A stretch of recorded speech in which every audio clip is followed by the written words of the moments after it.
तो बेटा हमने कल स्टार्ट किया था क्या, चैप्टर नंबर 1, नाम क्या है, accounting for partnership from fundamentals. इस चैप्टर के अंदर अभी तक हमारा कॉन्सेप्ट नंबर 1 ओवर हो गया, जिसका नाम क्या था, इंट्रोडक्शन। लेकिन वो कॉन्सेप्ट इतना इंपॉर्टेंट नहीं है, जहाँ पे बस खाली ये बात की गई थी कि सोल प्रोप्राइटरशिप की कुछ लिमिटेशंस के कारण किसका जन्म हुआ, पार्टनरशिप फर्म का जन्म हुआ। यस या नो? वो लिमिटेशन क्या थी, पहला क्या था, one man invest capital, one man control the business and one man taking risk capacity. Yes या नो? इसकी वजह से जन्म किसका हुआ था, पार्टनरशिप फर्म का। देन हमने पढ़ा था कॉन्सेप्ट नंबर 2, जो हमने स्टार्ट कर दिया, उसका नाम क्या था, सम बेसिक कॉन्सेप्ट्स। उसमें नंबर 1 इसके क्या था हमने, डेफिनेशन ऑफ पार्टनरशिप, यानी what is the meaning of partnership, partnership क्या होती है। तो मैंने आपको बताया था कि जो इसका मीनिंग था वो किसके अकॉर्डिंग था, as per Indian partnership act 1932। जहां हमने क्या पढ़ा था, पार्टनरशिप क्या था, partnership is the relation, partnership is the किसके बीच में, बिटवीन पर्संस जो क्या हुए हो, who have agreed to share the profits किसका, of a business carried on by all or any of them acting for all. Yes या no? हमने यहाँ पढ़ा था what is the meaning of relation, what is the meaning of person, what is the meaning of share of profit, what is the meaning of business and what is the meaning of carried on by all or any of them acting for all. यहाँ पे अगर सबसे कोई main point था तो वो क्या था, म्यूचुअल एजेंसी। क्या था, उसको ध्यान से समझना, पेपर में वहां से एक नंबर का एमसीक्यू आ सकता है। वो इस चीज को लेकर था कि हर पार्टनर यानी every partner is a principal as well as agent of other partner. इसमें कोई डाउट आपको नहीं। अब हम बढ़ते हैं आगे और हम स्टार्ट कर रहे हैं पॉइंट नंबर बी, जिसका नाम क्या है, स्टार्ट करो लिखना, जिसका नाम है partners firm and firm name. ये 3 चीजें आती हैं। Sir what is the meaning of partners, partners का मतलब क्या होता है, फर्म का मतलब क्या होता है और फर्म नेम का मतलब क्या होता है।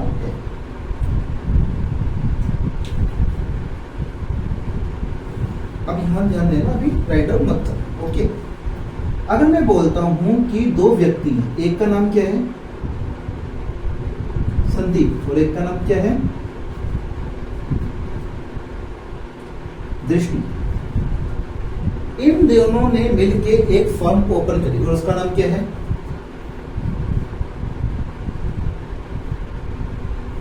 दृष्टि एंड संदीप एसोसिएट्स। मैंने क्या बोला, मैंने बोला कि ये 2 क्या हैं, ये कौन है, 2 पर्सन है। यस या नो? एक का नाम क्या है संदीप, एक का नाम क्या है, इन दोनों ने मिलके एक बिजनेस ओपन किया जिसका नाम क्या है, दृष्टि and Sandeep associates. First of all what is the meaning of partner. अगर मैं बात करता हूं किसकी, संदीप की, किसकी, दृष्टि की, कैसे, इंडिविजुअल, अलग अलग ये क्या है, पार्टनर। संदीप क्या है, पार्टनर, और दृष्टि क्या है, पार्टनर। लेकिन अगर मैं बात कैसे करता हूं, कलेक्टिवली, अगर दोनों को मिलाकर बात करें तो दोनों मिलकर क्या बनती है, फर्म। क्या बनती है, यानी कि फर्म के अंदर क्या आएंगे, जितने भी पार्टनर्स, जितने भी, अगर सारे पार्टनर्स को हम जोड़ दें तो वो क्या बन जाती है, फर्म। क्या बन जाती है, और जिस नेम से फर्म बिजनेस कर रही है उसे क्या बोलते हैं, फर्म। और हमारे केस में वो क्या है, दृष्टि एंड संदीप एसोसिएट्स। कोई दिक्कत नहीं, हमारी बात सुनिए, चलो लिखो।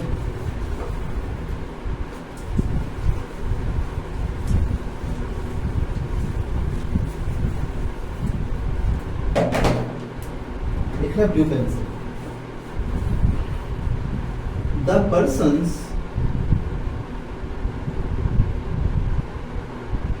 who have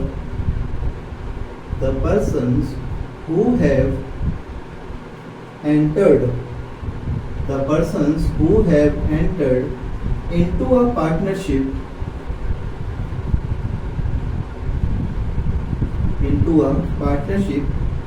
with one another are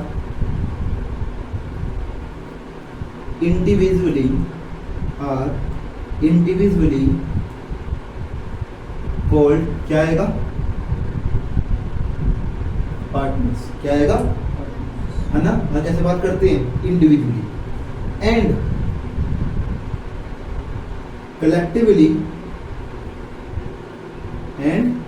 collectively क्या आएगा? अ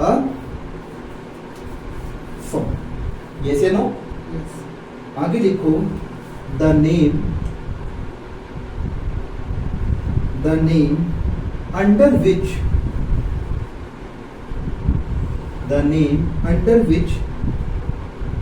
the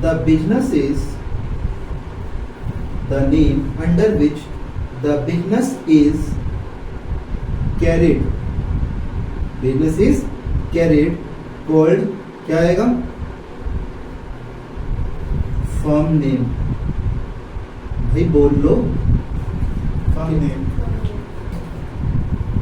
वरना लगेगा मैं ऐसे चूज कर रहा हूं।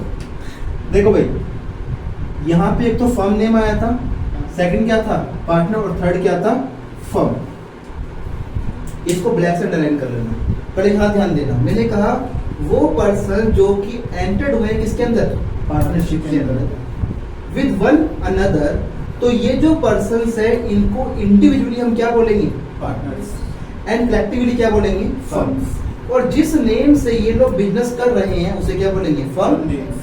देखो नेक्स्ट लाइन में एक लाइन छोड़ के, for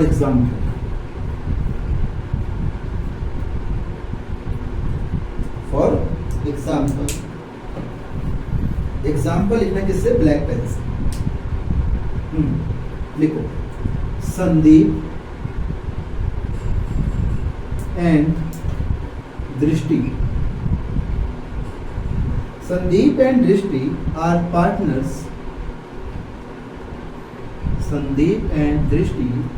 partners. In Messrs. Spelling क्या होती है? M/S. Messrs. दृष्टि एंड संदीप एसोसिएट्स। लिखा आप लोगों ने? अब लिखना ब्लू पेन से। इसके बाद लिख सकते हो नेक्स्ट लाइन में, हेयर संदीप एंड दृष्टि। हेयर संदीप एंड दृष्टि आर individually क्या है? पार्टनर्स। क्या है? पार्टनर्स, कॉमा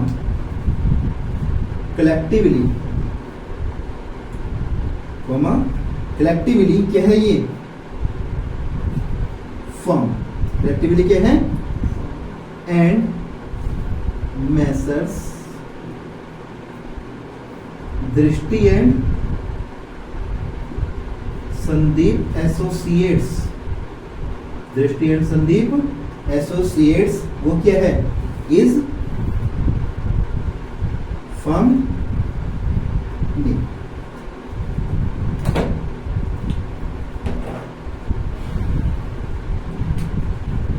लिखा? कोई दिक्कत? समझ में? नाउ हम स्टार्ट करते हैं कॉन्सेप्ट नंबर सी। याद रखना जो हम ये कॉन्सेप्ट पढ़ रहे हैं ऐसा नहीं है कि ये बहुत ही बड़े बड़े कॉन्सेप्ट हैं। ये क्या है? कुछ बेसिक कॉन्सेप्ट। क्या है? जिनके बिना आप पार्टनरशिप स्टार्ट नहीं कर सकते और हमें पता होना चाहिए, बिकॉज ये बड़े जैसा क्या है? पार्ट है और पेपर में यहाँ से क्वेश्चन पूछा जा सकता है, कोई दिक्कत नहीं आता। लेकिन थर्ड हेडिंग क्या आएगा? Nature of partnership. फिर क्या आएगा, नेचर ऑफ पार्टनरशिप लिखा।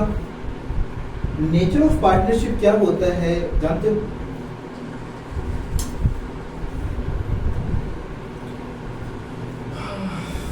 याद करो, लिखना मत। मैंने आपको बताया था कि अगर मैं आपसे बात करता हूं कैसे,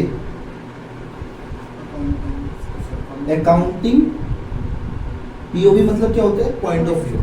अगर बात करता हूं अकाउंटिंग पॉइंट ऑफ व्यू, उसके अकॉर्डिंग जो कौन होते हैं, पार्टनर्स, और कौन होते हैं, फर्म, इन दोनों को हम क्या मानते हैं, सेपरेट। क्या मानते हैं, according to business entity concept. पढ़ा था ना आपने, अकॉर्डिंग टू बिजनेस एंटिटी हम मानते हैं कि अकाउंटिंग के पॉइंट ऑफ व्यू से पार्टनर और फर्म के हैं टू सेपरेट पर्सन के हैं। इसका मतलब ये है कि फर्म्स की बुक में वही ट्रांजैक्शंस रिकॉर्ड की जाएंगी जो फर्म से क्या है, रिलेटेड। क्या है, पार्टनर्स की पर्सनल ट्रांजैक्शंस फर्म्स की बुक में रिकॉर्ड नहीं की जाएगी। यस या नो? ये सब किसको लेकर है, अकाउंटिंग पॉइंट ऑफ व्यू। लेकिन अगर हम बात करते हैं कैसे, as a legal point of view, as a legal point of view, तो उस केस में पार्टनर्स और firm not a separate entity. Legal point of view से पार्टनर और फर्म को अलग नहीं माना जाता, ये मैंने आपको बताया था। यस या नो? क्योंकि in case of partnership firm, partners की लायबिलिटी क्या होती है, अनलिमिटेड। क्या होती है? इसका मतलब ये है कि कल अगर मान लो फर्म अपनी लायबिलिटी पे नहीं कर पाई, उस केस में पार्टनर्स क्या हो जाएंगे, पर्सनली लायबल। क्या हो जाएंगे, पर्सनली लायबल। कोई दिक्कत? हमारी बात सुन लो, इसे हम क्या बोलते हैं, नेचर ऑफ पार्टनरशिप। देखो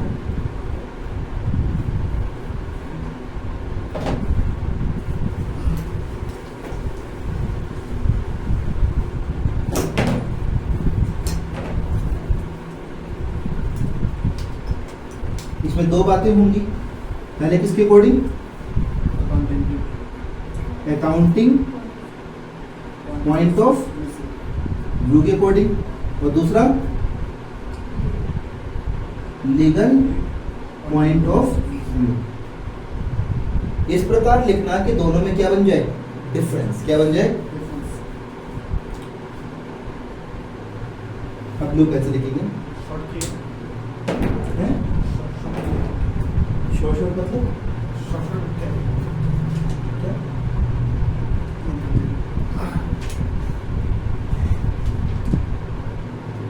firm and partners, firm and partners क्या हैं, are two separate entities. Yes या नो? लेकिन यहां पे क्या होगा, firm and partners, firm and partners, firm and partners are not a separate legal entity. तो ध्यान रखिए, लिखा मैंने सेपरेट लीगल एंटिटी। ओके, यानी कि लीगल पॉइंट ऑफ व्यू से दोनों अलग व्यक्ति नहीं होते। यहां लिखा मैंने एरो, लगाया आपने। इसमें लिखो अकाउंटिंग के अंदर, इसका मतलब क्या है, it means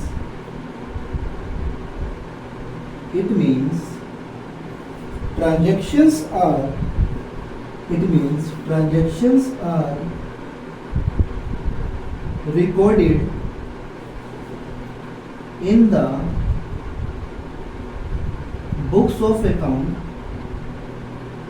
It means transactions are recorded in the books of accounts of the firm from the firms point of view, ये था ना इसका मतलब।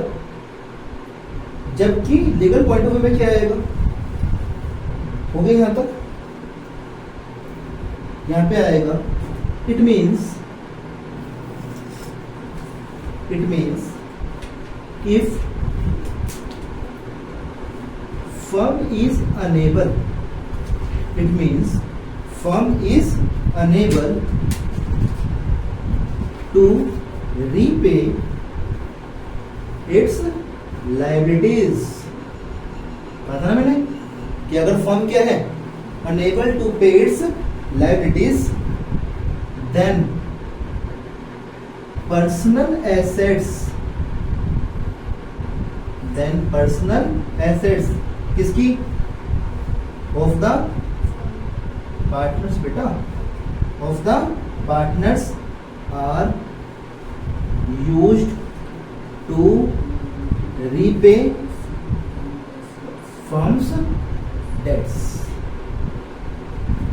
समझ में आया? यहां देखो, अकाउंटिंग पॉइंट ऑफ व्यू से फर्म एंड पार्टनर्स क्या होती हैं, टू सेपरेट एंटिटी। इसका मतलब क्या, इसका मतलब ये है, इट मींस कि जो भी क्या होंगी ट्रांजैक्शंस हम क्या करेंगे, रिकॉर्ड किसके अंदर, in the books of the accounts of the firm. किसके पॉइंट ऑफ व्यू से, फर्म के पॉइंट ऑफ व्यू से। But legal point of view से फर्म और partner two separate entity, in two separate क्या नहीं होती, लीगल एंटिटी। इसका मतलब ये हुआ कि अगर फर्म क्या है, अनेबल क्या है, यानी फर्म योग्य नहीं है किसके, टू रीपे इट्स लायबिलिटीज, उस केस में personal assets of the partners क्या हो जाएंगी, यूज किसके लिए, to repay firm's debts. Debts का मतलब क्या होता है, फर्म की लायबिलिटीज, कर्ज। कोई दिक्कत नहीं आता, लिखो।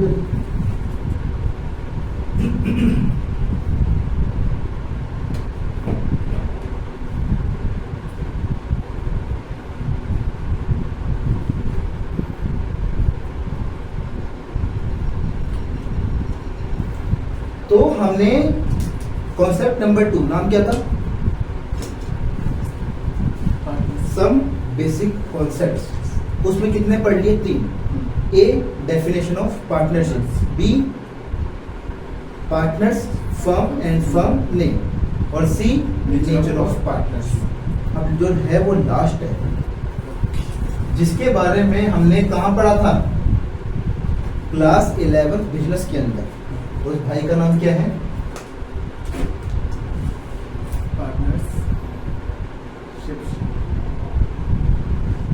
Partnership deed. यहां से भी पेपर में एक नंबर का क्वेश्चन आ सकता है।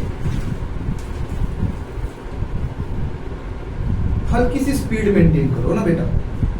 अब देखो ना, पार्टनरशिप डीड का मतलब होता क्या है, यहां देखो पार्टनर्स है।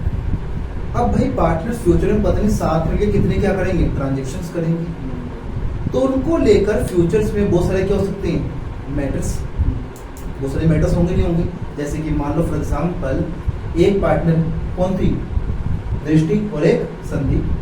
अगर दृष्टि ने फर्म में ज्यादा पैसा इन्वेस्ट किया एज अ कैपिटल, तो दृष्टि क्या डिमांड करेगी, इंटरेस्ट ऑन कैपिटल। दृष्टि ने कितना पैसा लगाया, 10 लाख रुपए। संदीप ने कितना लगाया, 10 रुपए, जितनी गुंजाइश थी। ओके, अब इस केस में कोई नहीं है ना, हिसाब को समझो भाई। दृष्टि ने लगाए 10 लाख रुपए और संदीप ने लगाए 10 रुपए। तो इस केस में एक चीज बताओ, अगर हम कैपिटल के ऊपर इंटरेस्ट नहीं देंगे तो नुकसान किसको होगा, दृष्टि को। किसको होगा, अब हुआ क्या, जैसी फर्स्ट ईयर एंड हुआ, दृष्टि ने डिमांड करी कि मुझे क्या मिलना चाहिए, इंटरेस्ट ऑन कैपिटल। संदीप बोलता है नहीं मिलेगा, और दोनों के बीच में क्या होगी, लड़ाई। तो लड़ाई का सोल्यूशन क्या होगा, पार्टनरशिप। क्या होगा, यानी वो सारे मैटर्स जिनको लेकर फ्यूचर में डिस्प्यूट्स हो सकते हैं, उन सब को हम कहाँ लिखेंगे, पार्टनरशिप डीड में। और उस पे सब पार्टनर्स क्या होंगे, एग्री। अगर वो सब एग्री हैं तो वहां क्या कर देंगे, अपने सिग्नेचर क्या कर देंगे, और वो क्या बन जाएगा, पार्टनरशिप। कोई दिक्कत नहीं आती। लेकिन हमने की और पढ़ी थी, हमने पढ़ा था कि पार्टनरशिप फर्म कैसे बनती है, थ्रू एन एग्रीमेंट। एग्रीमेंट क्या हो सकता है, ओरल या रिटन, ओरल या रिटर्न। तो पार्टनर डीड कब बनेगी, अगर एग्रीमेंट क्या होगा, रिटन, रिटन। क्या होगा, रिटर्न। कोई दिक्कत नहीं आता। तो स्टार्ट करो, ब्लू पेन से आएगा। As per Indian partnership act 1932, आप लोग शॉर्ट फॉर्म यूज मत करना, बस खाली मैं कर रहा हूं, ठीक है ना भाई, वो थोड़ा स्पीड में बेटा। As per Indian partnership act 1932, comma, agreement between the partners, agreement between the partners may be oral, लिखो लिखो लिखो, may be oral or written, may be oral or written, full stop। it is always better, it is always better to have written agreement, it is always better to have written agreement to avoid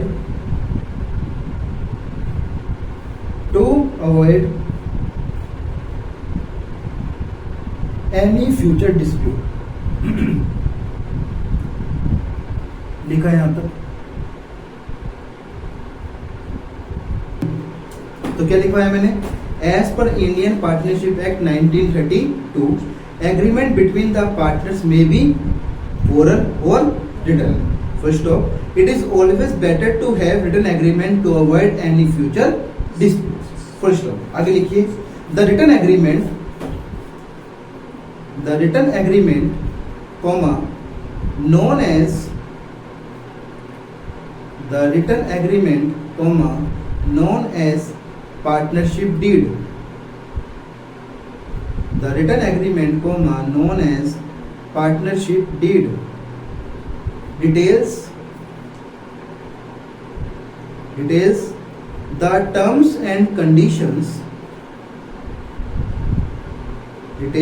the terms and conditions, agreed between the partners,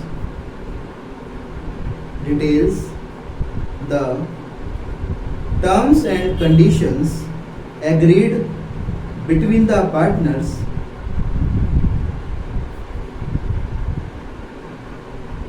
and signed by all the partners, full stop।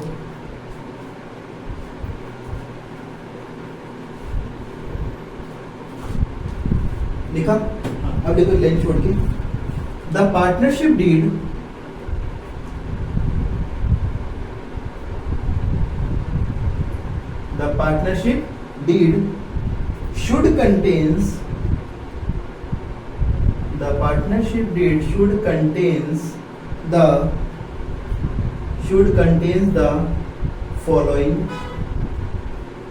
should contains the following clauses slash, इसको क्या बोलते हैं, points, colon, हाँ भाई बेटा points, फिर क्या जाएगा, कोलन। देखा आप लोगों ने, लिखिए number 1, name and address of the firm,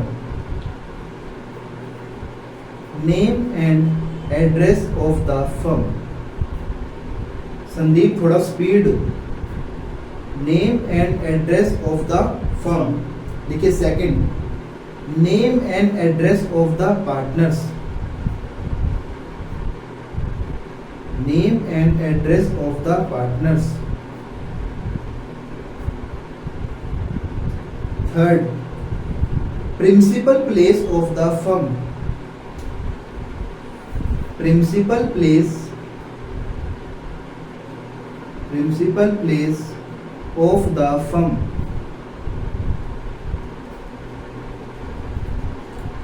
number 4, nature of business,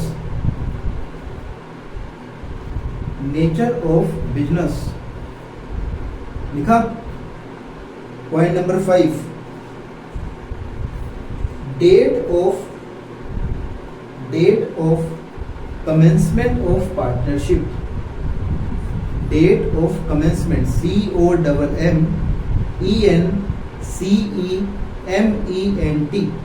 date of commencement of partnership. Commencement का मतलब क्या होता है? क्या? स्टार्ट, शुरू, है ना। 6, commencement of partnership. 6, capital contribution, capital contribution. 7, interest on capital, थोड़ा स्पीड बढ़ाओ।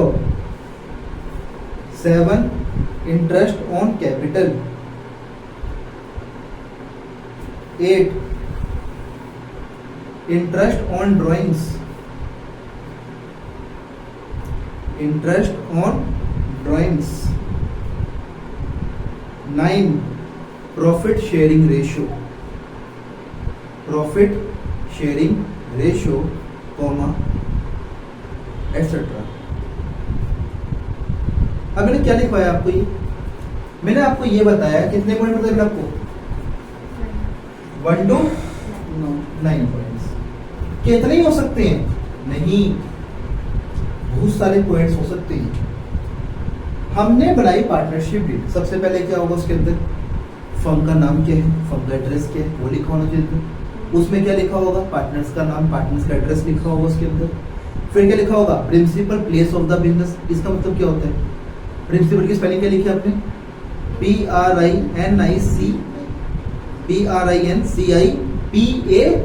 PAL वाला लिखा। इसका मतलब क्या होता है? मेन। क्या होता है भाई? ऐसा हो सकता है पार्टनरशिप फर्म का बिजनेस 3 जगह हो। एक कहां पर है? दिल्ली में, एक कहां पर है? फरीदाबाद में, और एक कहां पर है? मुंबई में। उसका मेन बिजनेस कहां पे? मुंबई में। कहां पे है? तो जो उसका मेन बिजनेस कहां पे है? मुंबई में। उसका एड्रेस कहां लिखा होना चाहिए? पार्टनरशिप डीड में। कहां लिखा होना चाहिए? और क्या लिखा होगा? नेचर ऑफ बिजनेस, वो किस तरह का बिजनेस कर रहा है। 5th क्या है? Date of commencement of partnership, firm को कब स्टार्ट किया, कहां लिखा होगा? पार्टनरशिप डीड में। यानी जितनी भी चीजें जरूरी है सब कहां लिखी होगी? पार्टनरशिप डीड में। 6 क्या है? कैपिटल कंट्रीब्यूशन, कैपिटल भी हर पार्टनर कितना पैसा कंट्रीब्यूट करेगा, ये कहां लिखा होगा? पार्टनरशिप डीड में। यस या no? 7, interest on capital, partners ने जो पैसा कंट्रीब्यूट करा एज अ कैपिटल, उसके ऊपर पार्टनर्स को इंटरेस्ट मिलेगा या नहीं मिलेगा, या और मिलेगा तो किस रेट से मिलेगा, ये सब कहां लिखा होगा? बिकॉज अगर पहले से लिखा होगा कि इंटरेस्ट नहीं मिलेगा, तो अगर दृष्टि इंटरेस्ट मांग रही है उसे मिलेगा नहीं। यस या नो? क्योंकि पहले से एग्री हो रखे हैं। यस या नो? फिर क्या है? Interest on drawings, interest on drawings क्या होता है? बिजनेस का ओनर अगर बिजनेस से कोई भी अमाउंट विड्रॉ करता है फॉर पर्सनल यूज, उसे क्या बोलते हैं? ड्राइंग्स। क्या बोलते हैं? और यहाँ पे ओनर कौन है? पार्टनर्स। कौन है? तो अगर पार्टनर बिजनेस से पैसा विड्रॉ कर रहे हैं तो उसके ऊपर फर्म इंटरेस्ट चार्ज करेगी, या अगर करेगी तो किस रेट से, कहां लिखा होगा? पार्टनरशिप। नेक्स्ट क्या है? Profit sharing ratio, profit sharing. जो पार्टनर्स हैं, जो भी बिजनेस को प्रॉफिट होगा वो किस रेशियो में शेयर करेंगे, ये कहां लिखा होगा? पार्टनरशिप डीड में। ऐसे और क्या हो सकता है? गुडविल, फर्म की गुडविल कैसे कैलकुलेट करेंगे, कहां लिखा होगा? पार्टनरशिप डीड में। ऑडिटेड, फर्म का ऑडिट कैसे करवाया जाएगा, फर्म की बुक्स कैसे चेक करवाई जाएंगी, कहां लिखा होगा? पार्टनरशिप। यानी 100 की बात एक क्या है? वो ये है, वो सारे की सारी बातें, सारे के सारे मैटर्स, वो सारे के सारे पॉइंट्स कहां लिखे होंगे? पार्टनरशिप डीड में, जिनको लेकर फ्यूचर में क्या हो सकता है? डिस्प्यूट। क्या हो सकता है? डिस्प्यूट। कोई दिक्कत नहीं। आ रही बात सुन? पक्का? चलो अब थोड़ी सी हम ड्राइंग करेंगे, है ना? हाँ बेटा ड्राइंग पहले देख लो आप लोग, दिक्कत ना आ जाए।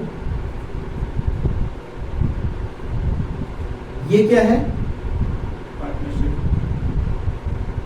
Partnership deed. ओके, इनमें क्या होंगे? सारे के सारे कंटेंट्स भी, सब जितनी बातें पढ़ी हैं, है ना? कंटेंट्स, इसे हम क्या बोलते हैं? क्लोजेस एटसेट्रा, सब लिखी होंगी बातें यहाँ पर। ये सारे लिखे होंगे ना पहले, name and address of the firm, partner का नाम, कैपिटल कंट्रीब्यूशन, सब कुछ लिखा होगा। यस या नो? एंड देन लास्ट में क्या होगा, हमने यहाँ पढ़े ना पॉइंट नंबर 1, 2, 3, 4, 9 एटसेट्रा, और लास्ट में क्या होगा, सिग्नेचर ऑफ। अगर एक चीज बताओ, यहाँ पे दो पार्टनर संदीप और दृष्टि, तो क्या दोनों का साइन करना जरूरी है? जी हाँ। बिल्कुल। तो क्या होगा, signature of all the partner, सारे पार्टनर क्या होना चाहिए, सिग्नेचर, कोई दिक्कत नहीं आती। आरी बात समझ में। अब जो ये पार्टनरशिप डीड है, ये क्या करता है, ये करता है हेल्प, क्या करता है, किसके अंदर, help to resolve, help to क्या चीज, disputes, help to resolve disputes जो क्या हो रहे हैं, अराइजिंग इफ एनी, अगर हुए तो, किसके बीच में, बिटवीन या अमंग द पार्टनर्स, बिटवीन या अमंग द, कोई दिक्कत नहीं आता। आई बात समझ, लिखो जल्दी, थोड़ा स्पीड में लिखना।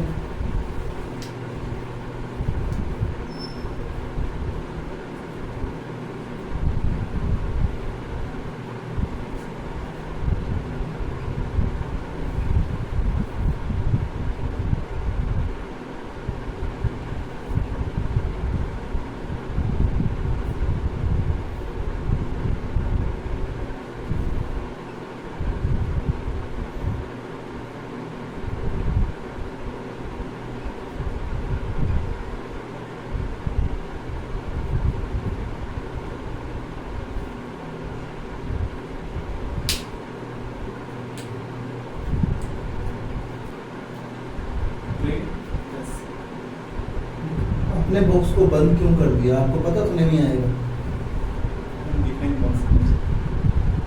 लिखो जल्दी, लिखा। यहाँ पे क्या है, ब्रेन टीजर, मतलब आपको दिमाग चलाना, हाँ दिमाग लगाना है आपको। यहाँ क्वेश्चन है एक आपके सामने, इस पार्टनरशिप डीड मैंडेटरी, क्या पार्टनरशिप डीड होना जरूरी है, मैंडेटरी है? अगर पेपर में क्वेश्चन आया ये और तुमने लिख दिया क्या, यस, तो आंसर क्या हो जाएगा, गलत, क्या हो जाएगा, लिखो। लिखना जरूरी है, मतलब नहीं और नहीं पूछता है क्या? हाँ, है ना। पार्टनरशिप डीड का होना मैंडेटरी नहीं है, क्योंकि हमने पढ़ा था एग्रीमेंट बिटवीन द पार्टनर्स क्या हो सकता है, ओरल या रिटन। ओके, तो लिखो। हाँ, लेकिन ये क्या है, डिजायरेबल, क्या है, यस या नो, लिखो नो, कॉमा लॉ, लॉ मतलब कानून, law does not make it mandatory, जो लॉ है वो उसको मैंडेटरी नहीं करता। सर मैंडेटरी का मतलब क्या होता है, compulsory, but it is desirable, because के बाद यहां से एक एरो निकालना और यूं करके यूं कर देना, जैसे नो, बिकॉज ये हेल्प करता है किसमें, to resolve disputes among the partners.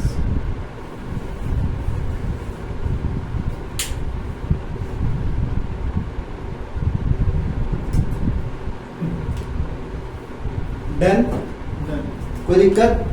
और इस प्रकार हमारा क्या खत्म हुआ, पार्टनरशिप डीड के साथ क्या खत्म हो गया, कॉन्सेप्ट 2, ये हमारा क्या हुआ,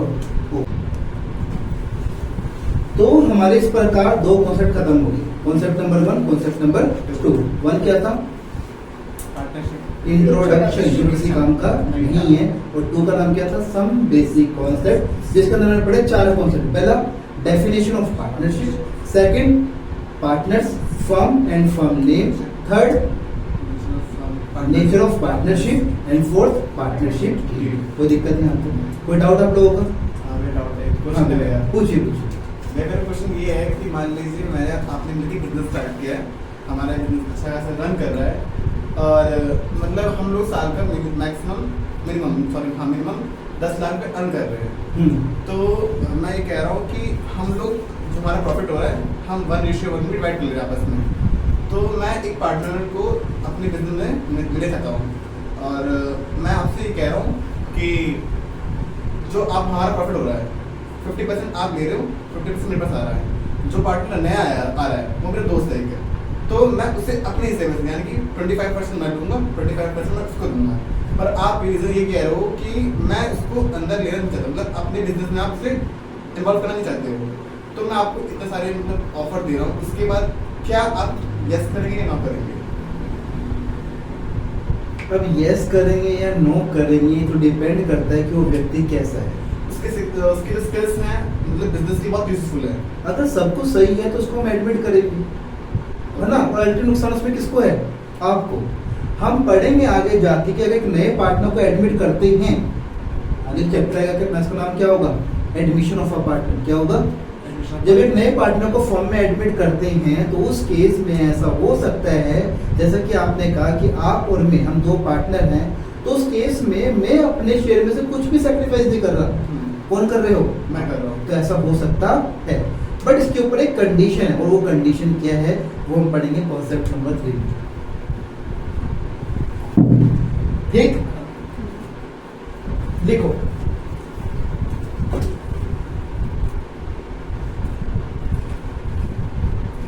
कॉन्सेप्ट 3 नाम है इसका rules applicable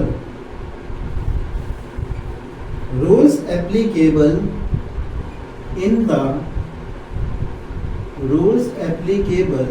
the absence of partnership deed.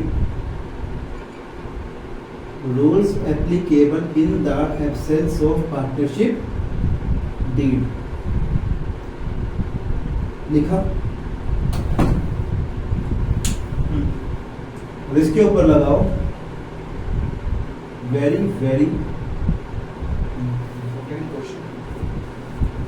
ये बहुत ही इंपॉर्टेंट कॉन्सेप्ट है।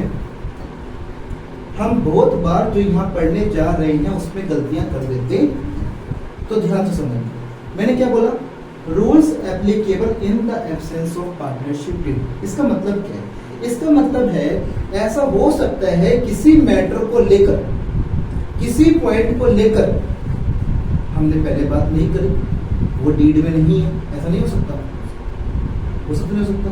तो अगर मान लो उस मैटर को लेकर जो मेरी क्या है पार्टनरशिप, वो क्या है? एब्सेंट। एब्सेंट का मतलब साइलेंट है, वहां कुछ भी लिखा हुआ नहीं है, तो क्या होगा? तो क्या करेंगे उस केस में? कौन आएगा? उस केस में आएगा लॉ, और लॉ का नाम क्या है? The Indian partnership act 1932। तो जहां जहां दिक्कत आएगी वहां वहां law the Indian partnership act 1932 क्या हो जाएगा? एप्लीकेबल। क्या हो जाएगा? कोई दिक्कत नहीं आता। तो अभी हम पढ़ेंगे वो कौन कौन से मैटर्स हैं जिनको लेकर हमारी डीड क्या होगी? मतलब साइलेंट। क्या होगी? तो उस केस में एक्ट क्या बोलता?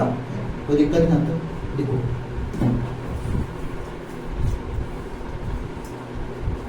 इन द ब्लू पेन से आएगा, इन द संदीप स्पीड दे होनी चाहिए। इन the absence of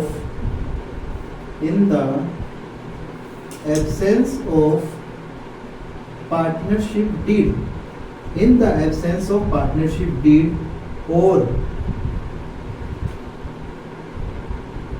verbal agreement। ये verbal agreement क्या होता है? हाँ आप तो भाई नॉर्मल प्राइवेट स्कूल में पढ़ते। हाँ बेटा, वर्बल का मतलब इसे बोलते हैं यहाँ पे ओरल एग्रीमेंट। क्या बोलते हैं? Oral agreement. भाई याद रखना, अगर पार्टनर्स के बीच में ओरल एग्रीमेंट है तो वो भी वैलिड एग्रीमेंट है। अगर हमने ओरली कोई बात डिसाइड कर ली है तो वो ओके है। हमारी बात समझ में?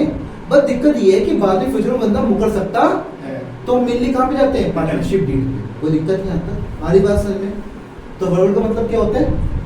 ओरल। क्या होता है? तो in the absence of partnership deed और वर्बल एग्रीमेंट और it does not have a clause in respect of following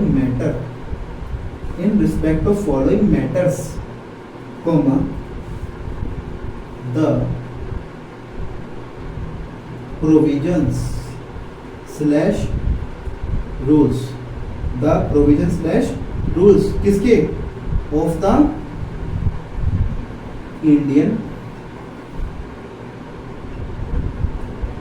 Partnership Act 1932 क्या हो जाएंगे? अप्लाई, और लगा देना कोलन।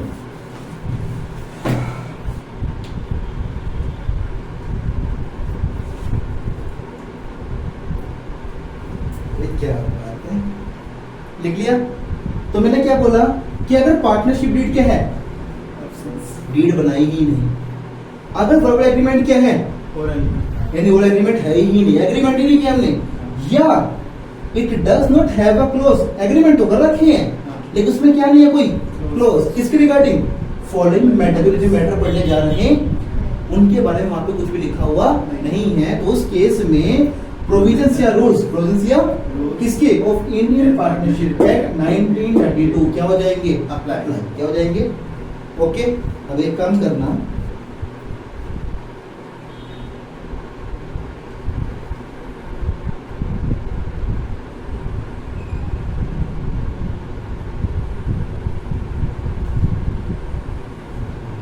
यहां पे क्या आएंगे? मैटर्स, वो कौन कौन से बातें हैं जिनको लिख हो सकता है, और यहाँ पे क्या आएंगे? रूल्स या प्रोविजंस किसकी? Of IPA, Indian partnership act 1930। लिखो जल्दी इसको, फिर लिख पढ़ूंगा।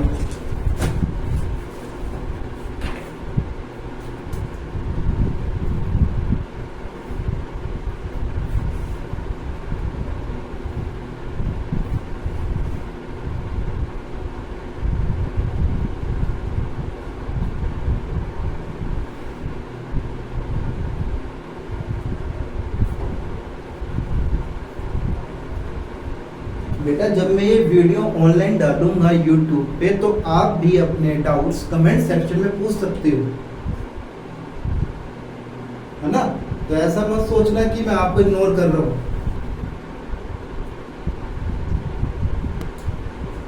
लिखा? तो अब हम पढ़ने जा रहे हैं वो कौन कौन से मैटर्स हैं। लिखिए, नंबर 1 लिखते जाना आपसे। सबसे पहले क्या है? प्रॉफिट शेयरिंग रेशियो, जिसे हम शॉर्ट में क्या बोलते हैं? PSR। सेकंड क्या है? Interest on capital. थर्ड है रेम्यूनरेशन। रेम्यूनरेशन लिखना ब्रैकेट में सैलरी या कमीशन, ब्रैकेट बंद, टू पार्टनर्स। नंबर 4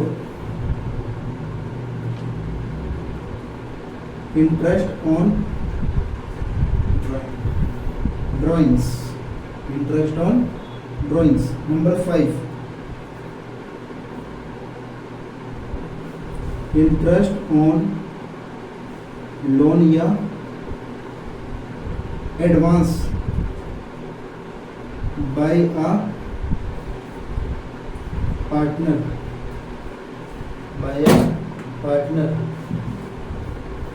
6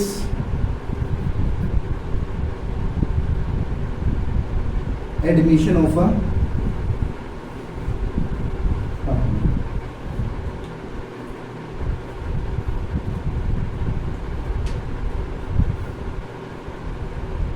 लिखा।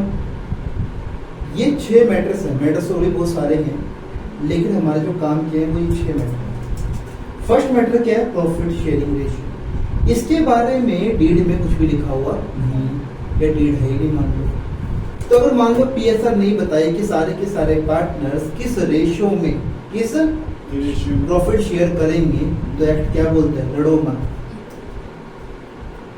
लड़ो मत, क्या कर लो? इक्वली। क्या कर लो? इक्वली। अगर तुमने एग्री नहीं किया तो मैं मानता हूं कि तुम दोनों जैसा काम कर रहे हो, आप उन्हें जैसा पैसा लगाया होगा तो प्रॉफिट भी कैसे बढ़ेगा? एक जैसा, इक्वली, कोई दिक्कत नहीं आता।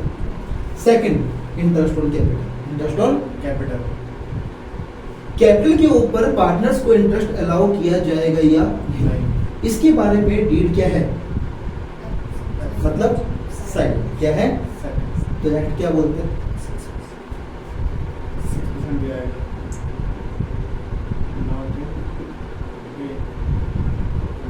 वो कहता है नॉट पेड या अलाउ, अलाउ या पे करने की जरूरत नहीं, कोई दिक्कत? डन।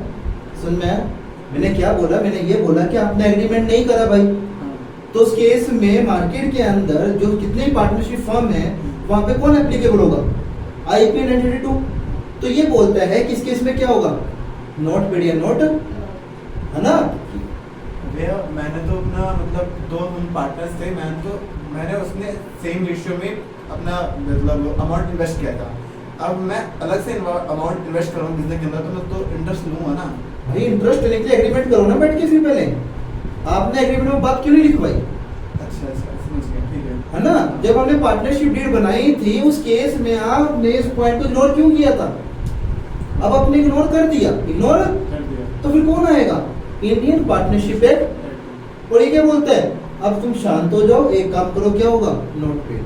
अगर चाहते हो पे होना चाहिए एग्रीमेंट में लिख लो, हमें क्या दिक्कत है? कोई दिक्कत नहीं आता। थर्ड क्या है? रेम्युनरेशन। इसका मतलब क्या होता है हिंदी में? पारिश्रमिक। क्या होता है? यानी कि जो हम काम कर रहे हैं उसके बदले में हमें जो मेहनताना मिल रहा है उसे क्या बोलते हैं?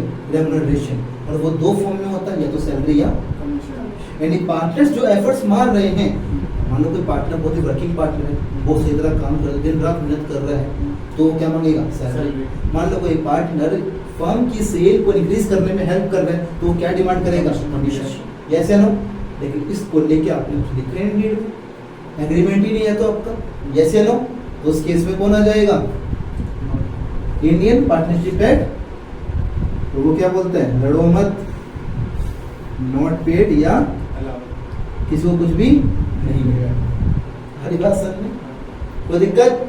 Next, interest on drawings. Interest on, ये क्या होता है? मैंने बताया था कि पार्टनर्स ने जो पैसा बिजनेस से विड्रॉ किया फॉर पर्सनल यूज, उसके ऊपर फर्म इंटरेस्ट चार्ज करना चाहती है, लेकिन उसके बाद कुछ लिखे ही नहीं। यस या नो? एक्ट क्या बोलता है?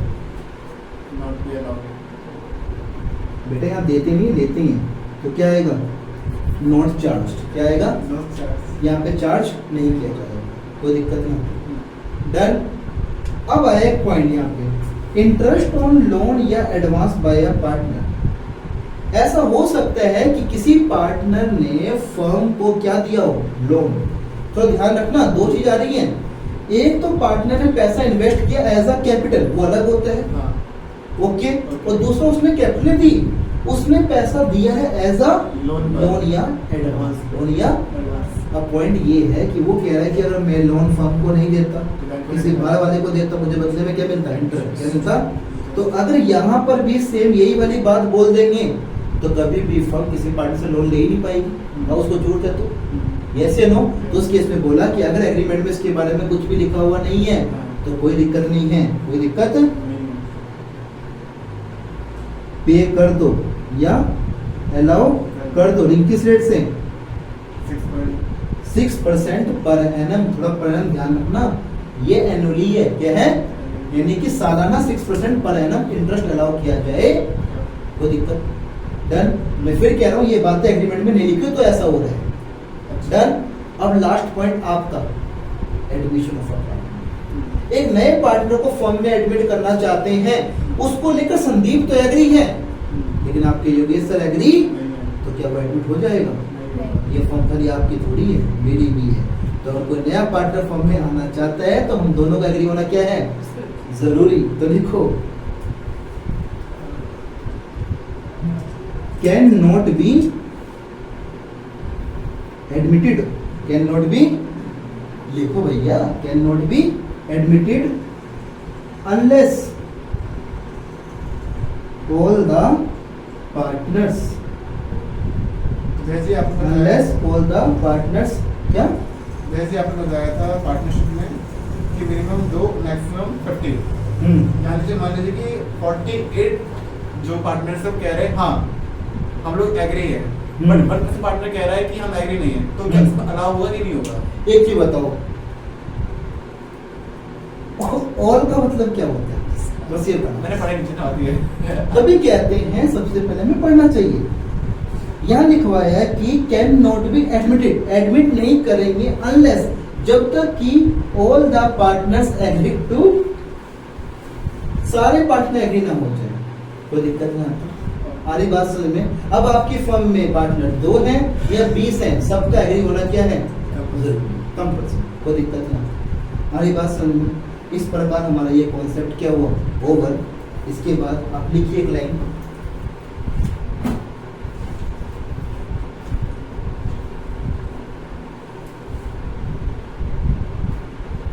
हो गया ये, लिखो ब्लैक पेन से एक लाइन छोड़ के, रेफर इलस्ट्रेशन। या देखना नई बुक के अकॉर्डिंग क्वेश्चन सेम है, आई थिंक सेम ही होगा मेरे अकॉर्डिंग। अच्छा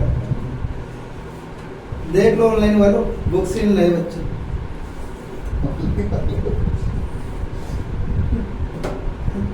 आप जब ये वीडियो देख रहे हो तो पास में बुक लेके बैठना, कौन सी, volume 1 accounting for partnership firm, उसका हम चैप्टर 1 पढ़ रहे हैं।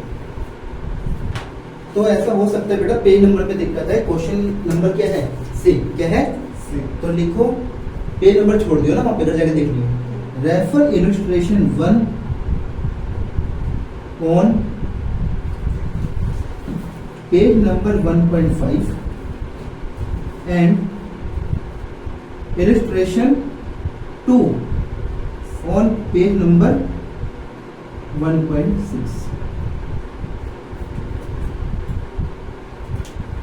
ये दोनों के दोनों क्वेश्चन आप लोग घर से क्या करना, ट्राई का मतलब ये है, याद रखना ये क्या है, ये प्रैक्टिकल प्रॉब्लम नहीं है, ये क्या है, इलस्ट्रेशंस। क्या है, इसका मतलब क्या है, बुक के अंदर आंसर गिवन होगा।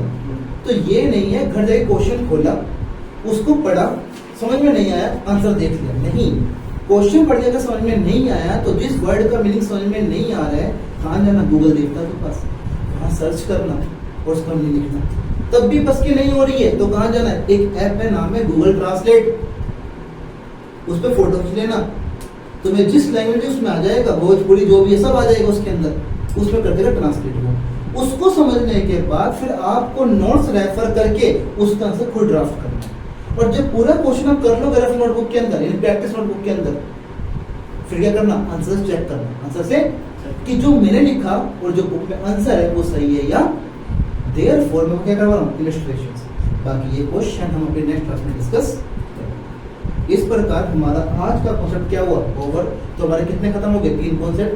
1 क्या था, इंट्रोडक्शन, सेकंड क्या था, some basic concept, and third क्या था, rules applicable in the absence of partnership.